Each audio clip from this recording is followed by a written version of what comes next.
So Edward, if you really briefly want to introduce yourself, where you're from, how you got to Georgetown, your process from Georgetown to now to McKinsey, some details about what you do now in your position exactly, and anything else you want to share, please go ahead.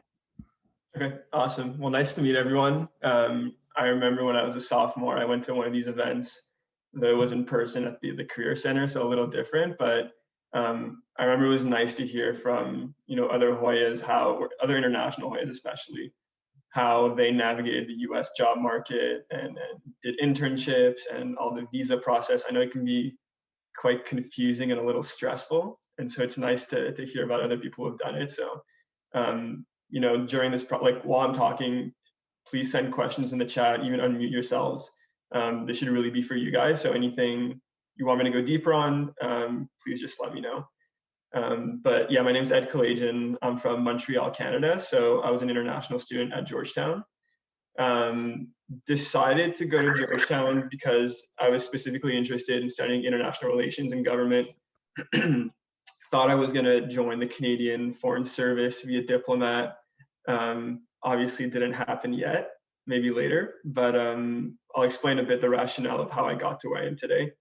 But I was a global business major in the SFS, which I don't think is a major anymore. I think now it's like an official crossover between the SFS and the MSB.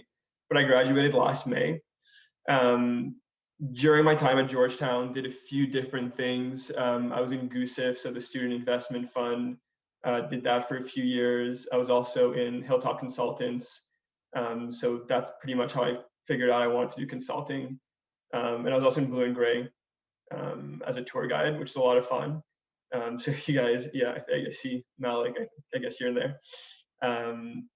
So those were a bit my experiences at Georgetown. I think the investment fund was kind of the way I decided to do finance at first. I'm not in finance now, but I did an internship over the summer at Morgan Stanley between my junior and senior year in global capital markets, and then decided that consulting was probably more what I was interested in. And we can definitely go into the nuances of, the difference between finance and consulting and that decision-making process. I know it's one that a lot of people think about, but then ultimately decided that I wanted to do consulting, and ended up at McKinsey, and I'm at the Montreal office in Canada, which is another thing we can talk about also if you're interested in doing consulting and you are an international student. There's obviously some awesome opportunities to do it in DC or New York, but doing home offices from the country you're from, I think is a really, really good opportunity for a few years. But we can go into that a bit also. But I've been at McKinsey since last August, so it's been about 7 months. So still pretty fresh. So the transition from school to the real world is also fresh. It's something I can touch upon also. But that's a brief background. I don't know if where we want to take it next. I know there's a few questions shared with me, but Luca, should I just go on those or? Sure. I guess you can, you just said that you've only been there for 6 months, but maybe you can talk a little bit about what your day-to-day looks like as a consultant and what, your experience has been with the company for now. Just anything about those details, that'd be great. Yeah, definitely. So I think there's a lot of different reasons to choose consulting. Some people choose it because they think it's a glamorous lifestyle of traveling all over the place. If you think, my parents' basement is a glamorous place, then you'd be right. There hasn't been much travel in the past 6 months, unfortunately. But I think for me, the real reason I chose consulting was I still don't really know what I want to do professionally, even though I am a young professional now. And I think that having a job where every few months you're working with different clients, different industries, different issues, different teams, it feels like you're changing jobs every few months, which can be a little bit scary. Like this was my first week on a new project, and it's been the whole process getting to learn the people, the client, the problem, the industry. But it's also quite exciting because you get to understand different parts of the economy. You get to understand also government entities, because we don't only do private sector work. We do kind of across the spectrum of work.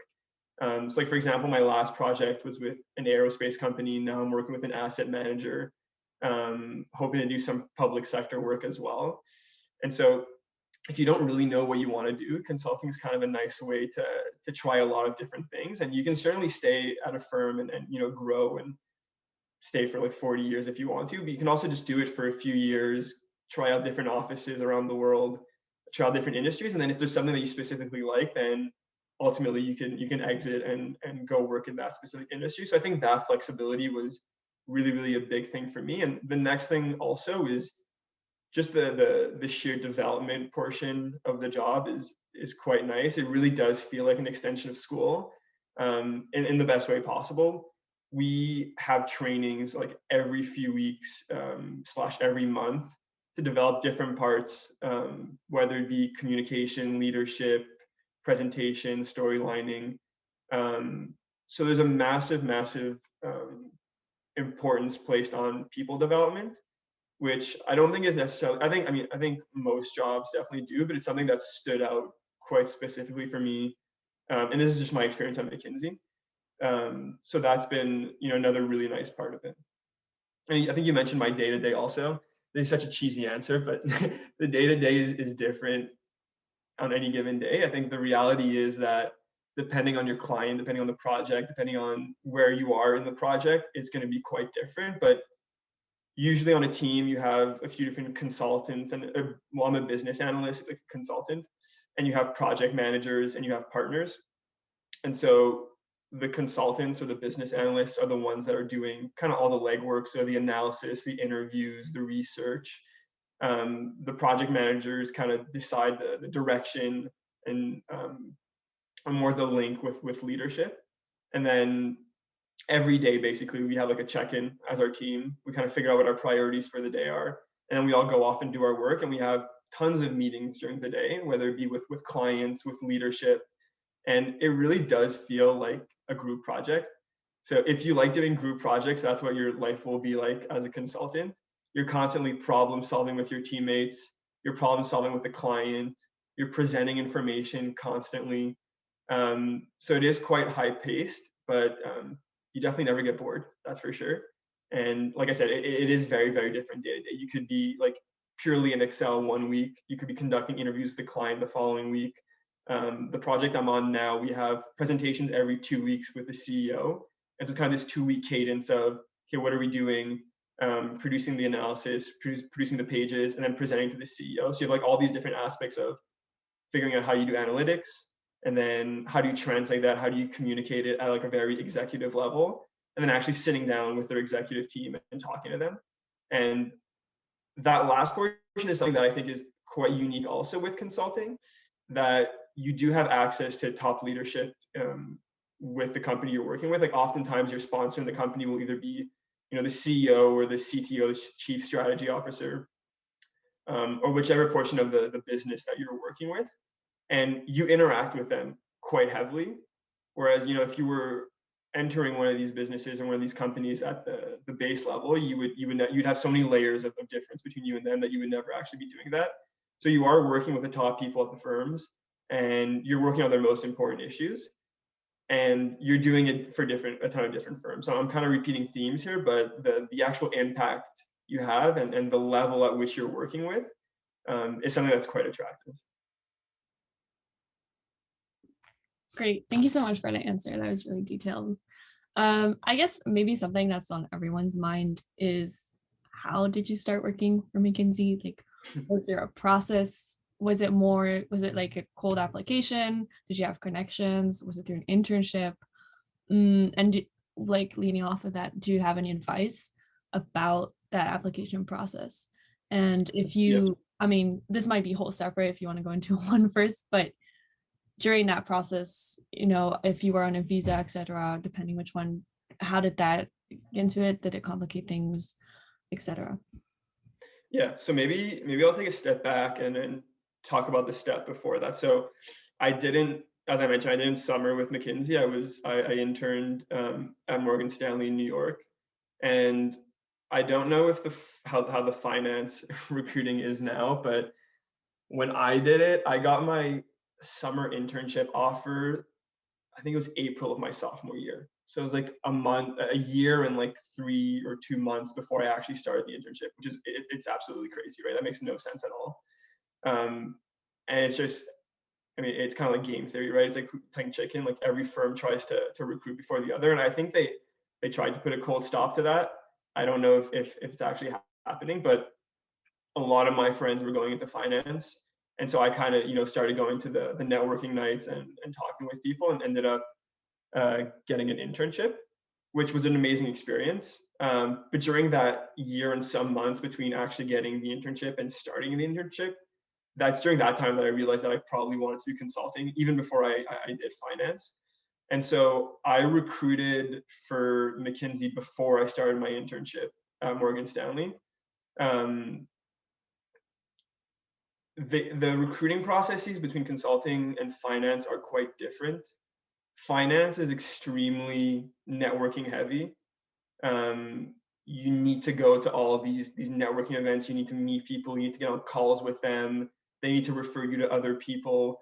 Basically, they need to recognize your name when they're going through resumes. And if they recognize your name, then you'll get an interview.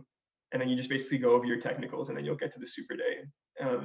And hopefully you perform there. That's kind of the process for finance. Consulting is a little different. It's much less networking heavy. It tends to be, you interface with the recruiter, and it is a two-step process. And the first step is they look at your profile, and for me personally, my experience was, it was a conversation with the recruiter that kind of got me my first round interview. So when you interface with recruiters, that really is like your first round of interviews. And we can go into a bit like how you frame your interest and whatnot. But that was kind of the first process for me, is just reaching out. I actually just reached out to the recruiter in Montreal, and I told them that I was interested, and I sent him my resume. And then after that, it's really the interview process that you guys might know. The interview process for consulting is case heavy, so you need to case prep. Um, Case prepping is like a whole world in of itself. I know people who have like case prep for like 6 to 9 months. Honestly, like I got caught by surprise, and I had, I think, like 3 weeks to case prep, and it was fine. I think people obsess a little bit too much with trying to case prep and being perfect. And we can go a bit into that. We can talk if anyone has questions about the actual like interview process and my tips for that. But really being good with your case, and it's not only about being like technically good. I think like you obviously need to have good answers. Your mental math needs to be good. You need to have like good ideas, but it's also the way you're communicating. I think they call it the airport test or the airplane test. And it's like when you're finally interviewing with partners, the question they ask themselves is, if I had to sit with this kid for like 8 hours on a flight or in an airport, would I actually want to? And so the content of what you're saying is definitely important, but the manner in which you're delivering it and your personability is super, super important also. Um, and yeah, so the really case prepping and getting your getting your resume in line, and that's something we can go into also. And then prepping for the interview is kind of like the two-step process. Awesome. I had, before we go into the visa stuff, Oh yeah, yeah, yeah. no worries. It's very complicated.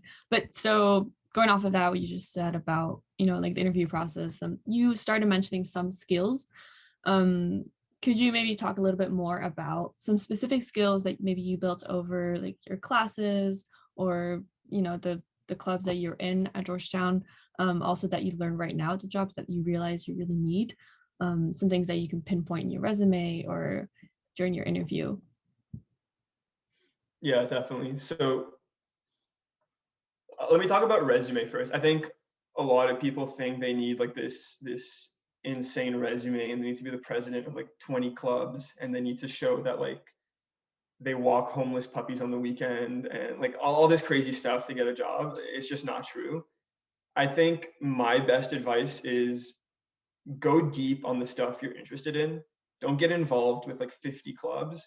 Choose one or two, maybe three areas that you're really, really interested in, and go deep on it, right? Like show that you can get to a leadership position, show that you actually have a passion for it, show that you're good at something. But you don't need to be involved in everything. And look, I think my example is the example of like my resume is probably not the best one, right? Because I did like GUSIF, the investment fund, and Hilltop Consultants, a consulting club. So like you don't need that to get a job in consulting or finance. I think that's kind of a preconceived notion that's not necessarily true. Do things that you're actually really interested in, and show the passion and the depth that you can get on those. And that's kind of like my first piece of advice. Um, there are skills that you're going to develop through these experiences, whether it's, in the classroom or outside the classroom, that are very, very important. I think communication is really the top of my list. Um, Blue and Gray is not a pre-professional club, but giving tours, a few times a week or every few weeks to a group of 20 or 30 people really gets you comfortable talking to people. So that's just one example of like how one pre-professional club can give you really good skill that is very applicable to the professional world. So being able to communicate concisely, structured, being relaxed is quite important. I think there are definitely skills that I learned in my pre-professional clubs that have helped me in the quote unquote real world. Whether that's like slide making or getting used to Excel, small things like that. You don't need to be involved in clubs that utilize those to get good at them, but they definitely help. They won't help you in the interview process, right? So you don't need those to do well in the interviews. I think the interviews themselves and the skills you want to show, there's a few different things. So kind of going back to the case prepping that I was talking about before, some people think that you need to case prep to the point where like you'll be comfortable with any type of case. Okay. And like the reality is like the case you're going to get on the actual day of the interview is something you've never seen before. And especially in my experience, like the McKinsey cases are very, very different. Like oftentimes it'll be about like nonprofits or public sector work. These types of cases where there's no like set frameworks for solving them, right? For finance interviews, it's a lot of memorization, right? It's like walk me through a DCF, like what's comps analysis, what it gets a little more nuanced where it's like, what's the Fed going to do next? But like it's these questions that are very predictable. And if you're very analytically minded and good at memorizing them, it's a little easier to figure out what they're going to ask you. Whereas the case interview, my best advice that I give to people that ask me is just get comfortable with being uncomfortable. And I think that's a skill that'll serve you in life. You don't know what's going to be thrown at you. And so it's a question of like getting that information, realizing you're uncomfortable with it and being comfortable with that uncomfort. And that's something that I definitely try to focus on for my case prepping. And it's helped me in the real world.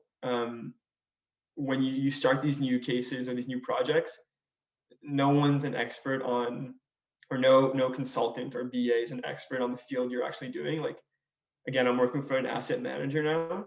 Like my time in the SFS didn't teach me anything about, funds and ETFs and all that. It's just being comfortable, being uncomfortable in that situation and being able to ramp up quickly and be a quick learner. So I think that's a very important skill. And then just showing that you're a very curious person, you can learn quickly. I think that's a very important one also. But don't think that you need to be like this archetype that fits the consulting mold. I think this is kind of another tagline that people say often, but like, there's no one type of background that these firms are looking for. I've worked with people that are MDs, that are JDs, a ton of engineers also, PhDs in economics, and they don't work in the fields necessarily that they studied in, right? But they've demonstrated that they're analytically minded and they're curious and they're able to perform.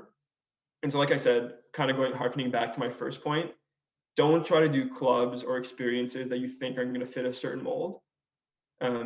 Being a bit different is good, and showing that you can go deep on those interests is very important. So that's another piece of advice I would give. Awesome. Okay. I like to just focus a little bit more on the international side or international student status side, just right before we go into Q&A. So I guess I'm just asking, what are some key challenges that you faced as an international student at Georgetown, and then later when applying for jobs or for internships? How are they kind of different, and how did you overcome them? If you want to go a little bit into that, that'd be great. Yeah, definitely. So, the whole world of visas is quite complicated and can be stressful. I remember when I landed freshman year, I think the US border agent put the wrong stamp in my passport or something. And then I went to the Office of Global Services and they're like, yeah, you're gonna have to go back to the airport or else you're gonna get deported or something. Anyways, it was this whole thing. And it's kind of a theme, I think, during your your time at a US school, if you're not a US citizen, is that you're always dealing with these visa issues and figuring out what you're allowed to do, what you're not allowed to do, what processes you need to go through, what hoops you need to jump through to do like very simple things like getting a job. Um, I think one tough thing for me was trying to get internships like in DC, like paid internships outside of school. Um, it's very hard to tell which employers actually want to take international students, which don't. It's still confusing to me today. Like my understanding is since we're on student visas, there's no like I don't think the employer has like a huge effort to do to actually employ us. But I know like there are certain restrictions. So my best advice is like apply to as many things as possible. Usually like big firms, like the really big ones, it's usually fine. They take international students. It might be a little harder. Getting like smaller like internships and jobs with smaller places can be a little tougher because of the visa process, and that's just from personal experience. So that's just one thing to note. When I did my internship in New York, my junior year, that was on I forget the abbreviations now. Is it OPT, the one you take during your time? The one you can do during a semester. I forget if it's OPT. It's CPT. CPT, yeah. Yeah. So it was on CPT. The annoying thing is you have to take a 1 credit class while you're working, um, which is like not a lot of time. But I remember like I'd have like these massive weeks at work, and then on Sunday I'd have to write an essay that I had to send in. It was like the most useless thing, but it just fits the visa requirement. So you have to do that. It kind of sucks, but that's kind of a hoop to jump through. And then for my full-time job, I didn't have to go through any of that because I'm in Canada, right? And I think with consulting, the really nice thing is, especially if you're working at a big international firm, whether you're from Canada, from Mexico, from China, from Australia, there's offices all around the world. And so it's almost easier. And I'm not encouraging you to necessarily go back home. I think you can. It's definitely. I know a ton of people that are international students that have jobs in the U.S. But going back to your home country can be a little easier. And office transfers are really easy within consulting firms. After a year or two, if you want to go back to the US, it's pretty easy. Like I don't want to say it's seamless, but you can definitely do it if you want to. And coming from a top US school, you are quite attractive to your home offices versus if you're applying to like the DC or New York office, it's going to be like all the Ivy League kids, all the Georgetown kids, all those kids. So it's a bit harder to stand out. Again, still 100% doable. But when I was applying to the Montreal office, it was against a lot of kids that went to Montreal schools, which are amazing schools. But your profile tends to stick out a little more because you have that different experience. So it's something worth looking into. Not saying it's better or worse, but it's definitely a consideration. Okay, just to make sure so that people know, so you had a CPT, but you didn't use OPT because you right after graduation you started working in Montreal. Exactly. I didn't use my OPT, which is why it's like the 14 months you have after graduation that you can use, right? Mm-hmm. Or if you're STEM, I think it's 2 years. Okay, awesome. Well, I'm gonna let anyone who wants to ask a question just go ahead. I don't want to take too much time myself. So you can talk about anything you want. We're all international students here, so just go ahead, ask about the specifics, raise your hand or unmute yourself, put it in the chat, whatever you want. Hi, my name is Matt. Can you hear me? Yeah. My name's Matt. Thank you so much for coming and talking with us. So you mentioned you had emailed a recruiter and sent like your resume in. Can you talk more about like interacting with recruiters in terms of like doing things beyond the more formalized process? Like I know at McKinsey, I asked because I'm actually in the process of interviewing right now with McKinsey, and so you have a set process of like you get asked to interview, you go to another interview, but is there anything you recommend beyond the formalized process, or do you think that might be too pushy? In terms of interaction, what you recommend in your experience with that? Yeah. So I think if at the point where you get the interview, it's much more about your performance on the interviews, like the McKinsey interviews specifically.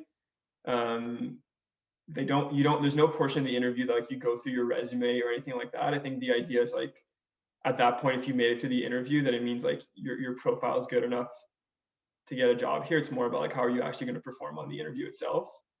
And so like once you get the invite to interview, I wouldn't necessarily like do anything extra outside the box to try to stand out. I don't think it'll make much of a difference. I think at the end of the day, it's like during the interview, do you check the box or no?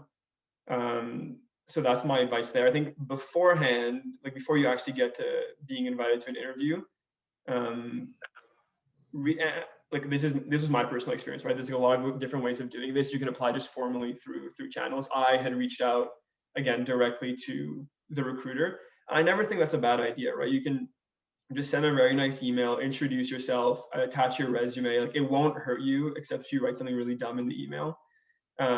So it's like it's not to say that you have to send a letter of intent, but that should be the spirit of your introductory email, right? Like who you are, what you've done, why you're interested in doing or working in that firm or the position that's being offered up. And then they might just tell you like, great, nice to meet you. Like our application opens here in like this date, and submit your application online. And that's completely fine. At least you've introduced yourself and you've been a little proactive with it. And you never know, maybe they'll be like, great, let's get on a call, and it might accelerate you through. So I don't think there's any harm in introducing yourself to recruiters. It's kind of your way in. But definitely using the standard application process is the way to go. Right, like once you're in. Okay, yeah. Yeah. Great, yeah. Thank you so much. No problem.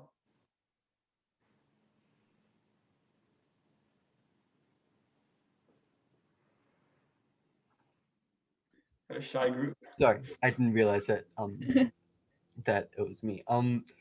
I basically had like a question. So you said that that you interviewed or like you applied to the Montreal office for McKinsey. And I was wondering like how was that process? Like did you like were they looking for positions, or did you like apply directly to them? And also I'm not sure if you've looked into this or if this is something that has been offered to you, but I was wondering about like the process of potentially transferring to like an office in the US using like I think it's the L1 visa, and whether that's something that you've looked into or anything like that. Yeah. So as far like to your first point, maybe I'll touch the second point first. So as far as the transferring offices, I think that's like a very, very firm dependent.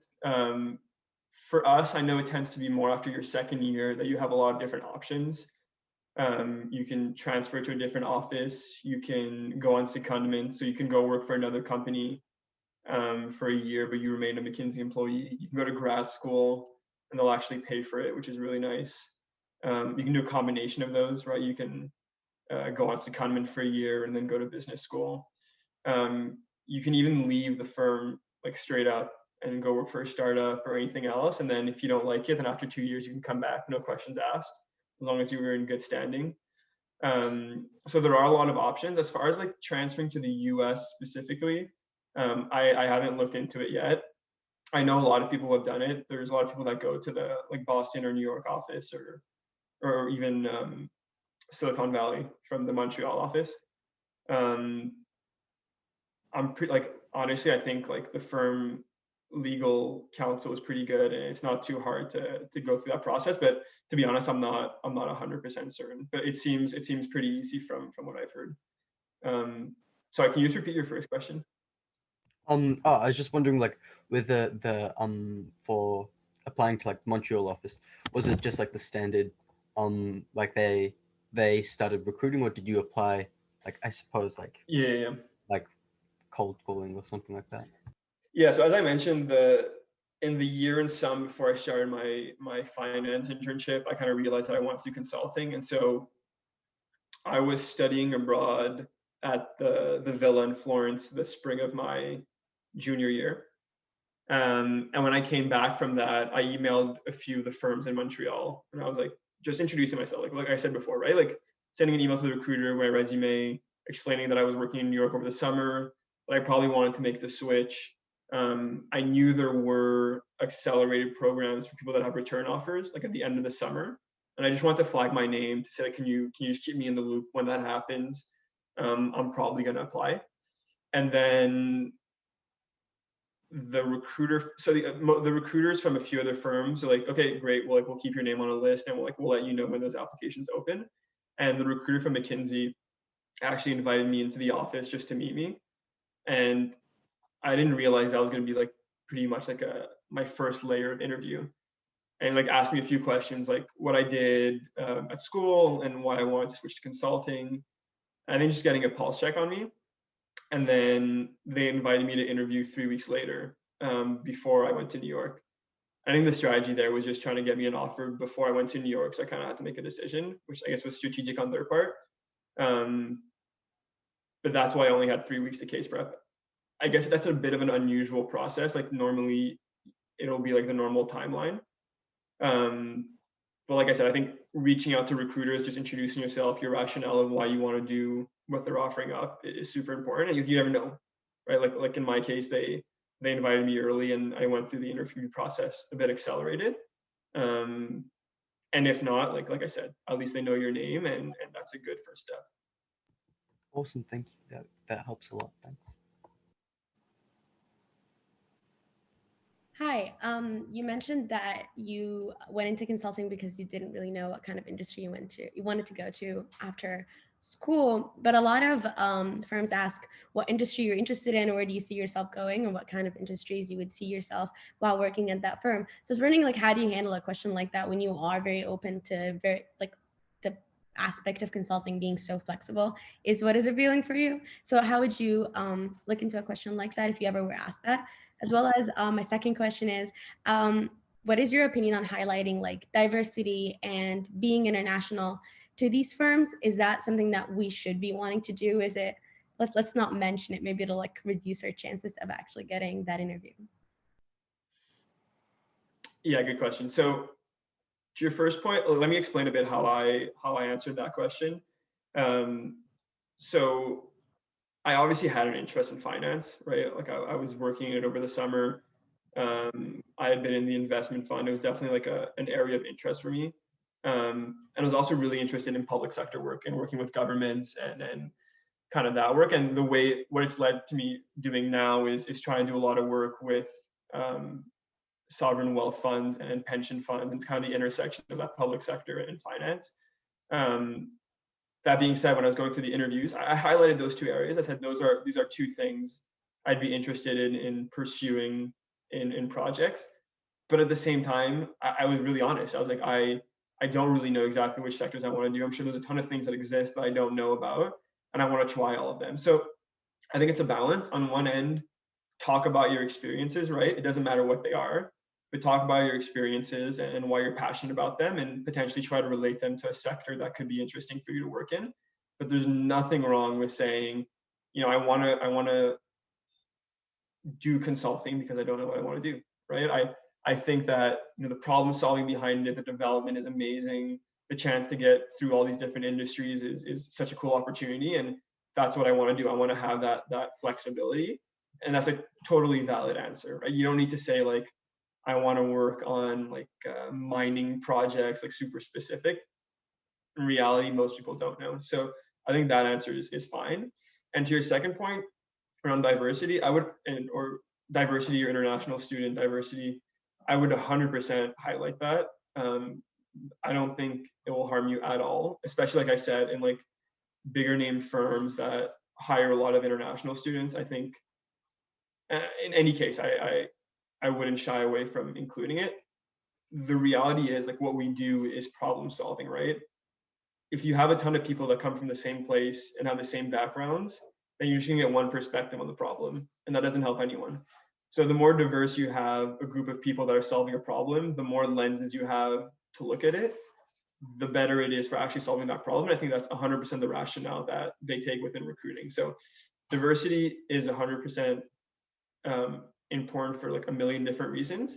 But I think especially intrinsically to the work we do that is problem solving, it's even more important. Like there's a massive practical importance to it also. So I would 100%. highlight it. I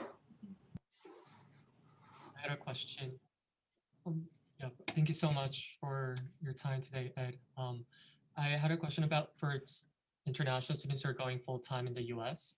What's your advice on students who are international navigating through visa process? And yeah, if you could talk about that, that'd be great.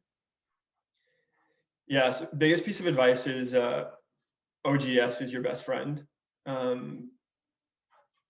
It's tough to know, you know, the processes you need to go through and all that. And granted, the OGS website and their communications can be like, it's even hard to follow that, right? Because there's so many acronyms and there's so many things going on. I forget her name, but I had like, everyone has like a specific advisor assigned to them. I forget if it's by year or school, but you definitely have someone. And just reach out to them and say, look, I'm applying to all these different opportunities. This is my situation. I need to know which visa I need to do. I need to know which trainings I need to go through. Can you just help me? And even if you don't have a job yet, or you haven't even started applying yet, just book a meeting. They're usually quite available, and just go sit down with them, and they'll lay it out really clearly for you. And I remember I would always send them emails trying to make sure that I was doing all the right things. Don't try to figure it out yourself. Just really lean on the OGS, worry about actually getting the job, and lean on them for you know, all the visa and other issues. Hi Ed, I've got a question for you. You mentioned that you have a business background. What recommendations would you have for those who don't have business background in terms of skills or like personality traits? Do you have something on that or any other recommendations? Yeah, good question. Okay, so very tactically, and this is not necessarily like a business thing. And I wasn't in the MSB, I was in the SFS. Getting used to like very simple softwares, it can be very, very helpful, right? Like if you've never used Excel or PowerPoint and you're going to day one of your job, I mean, you'll be fine, you'll learn it, but it's way easier if you have that part of it figured out at least a little bit. So very tactically, that's one thing I would say. The other, and this is something everyone should be doing, even if you're not going into a business field, is like just staying up to date with current affairs. That's not to say like you have to read the Wall Street Journal line for line every day. Like no one has time for that. I listen to this podcast every morning, for example. It's called Robinhood Snacks Daily. And it's 3 like business stories. It's 15 minutes. It's super quick. And allows me like to stay on top of like different business trends. So I think podcasts are a great way. You can do it like daily. It's really easy to listen to them and stay in the groove. And then just find an area that you think is interesting and follow it, right? So, you know, some people are really interested in tech, right? Like that's a huge subject right now. Like every day, try to read one tech story, right? Try to find or even like find industries that you've never learned about and try to read stories about those. Again, it doesn't mean you have to read like everything under the sun, but just staying on top of things and being very proactive with reading and doing a bit of research can be really, really helpful. And it'll help you to even like just small terms, right? Like some articles will talk about like interest rates, and others will talk about inflation, and others will talk about, you know, all these different things that are relevant to the business world. And it might seem, you know, very foreign at first, but the more you read about it and the more you get used to it, at least getting used to the lingo can be very important. And I think you said like personality traits and stuff like that also is something I alluded to before. Communication, again, is so important. You can do, you know, lines and lines and lines of analysis, and that might be extremely valued, full stop, for certain jobs. The reality in consulting is that you have to be able to do all that analysis and then communicate it at an executive level, right? So you'll have like a million things in your mind and you need to bring out one tidbit of information. And so I think being, again, very structured and very concise in the way you're communicating is super, super valuable. And that's something you can practice regardless if you're in a business program or not, right? Like if you're studying international relations and you're writing a paper, you know, business writing would say, don't write 2,000 words for something you could express in 500 words, right? I think practicing being very concise is a very valuable skill as well.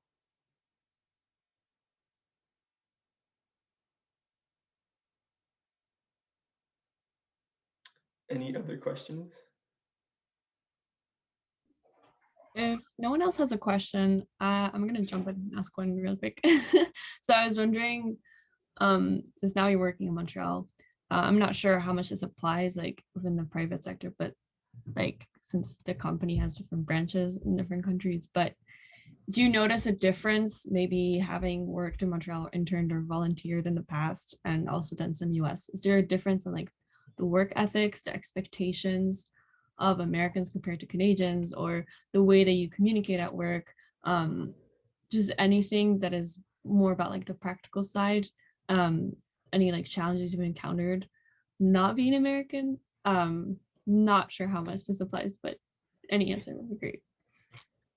Yeah, no, it's a good question. Look, I think that the US and Canada aren't necessarily as culturally different as, you know, maybe some other countries. So it's tougher to sparse out those differences.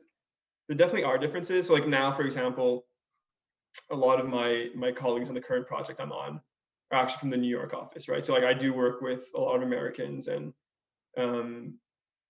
even people from different countries. Like we talk to experts that are in Europe or South America or whatnot. So it is quite nice to be somewhere where you have a lot of interaction, even if you're in a specific place. It's like such a global firm that on a day-to-day basis, you're talking with people that are all around the world. One thing I would say, and this is again just my personal experience, is the work I've done with Canadians. I think this applies to other countries as well, in contrast to the US. The like American professionals tend to be a lot more transactional with their work. Again, this is just personal experience, and I'm not saying like this generally, like, but it tends to be a lot more like, I need this from you, can you get it done? When, okay, thank you, next. So it's very much like a business interaction. Whereas the work I've done with, you know, Canadian colleagues, as again, my experience has been, yes, like we need to get the work done, but there is a lot more culture and fluff around it, which is nice. It's nice when work is about more than just work. So that's like one small tidbit I would say. Again, it's not. I don't want to make a generalization saying that like Americans are more transactional, but there definitely are cultural differences in the working styles. Thank you for that. If anyone else has any questions, please don't hesitate.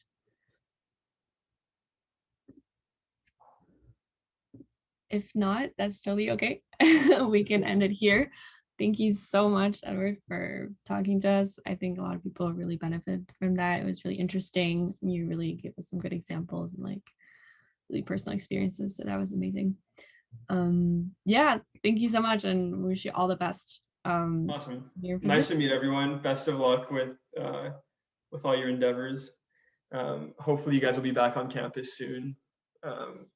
I hope there's no freshmen here. I've talked to a few freshmen who haven't been on campus at all, so it's gonna come back soon. But enjoy your undergrad while it's going. You get much busier when you get to the real world. I think it's something you only realize once you get to it. So enjoy it is what I would say.